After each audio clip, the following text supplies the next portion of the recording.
This is Brian, and this is a tutorial on how to use the rotor on an iPad. Rotor is a shortcut dial for options in VoiceOver, which is a built-in text-to-speech software in many Apple products. First, in order to use Rotor, we need to enable VoiceOver in the first place.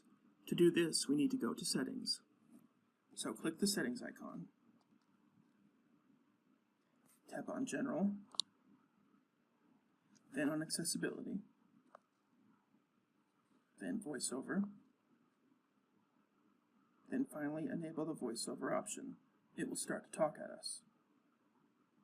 VoiceOver on. Settings. Landscape. Home button to the right. In order to select options now, we have to tap them once to highlight, which will cause VoiceOver to read out the name of that item, then double tap to actually use it. In order to swipe as well, you will need to use 3 fingers. But with the document pulled up, Calendar. Suggestions. Docs. Double tap. Docs. Close. Button. tap the main document, Image.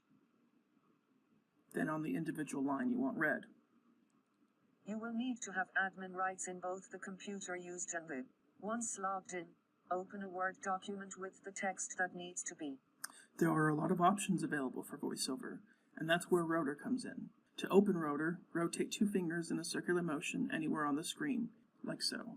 You will now have a square dial in the middle. Characters. Speaking rate. To select an option, lift your fingers. To change settings for an option, like in speech rate, flick up or down. 55%. 60%. 55%.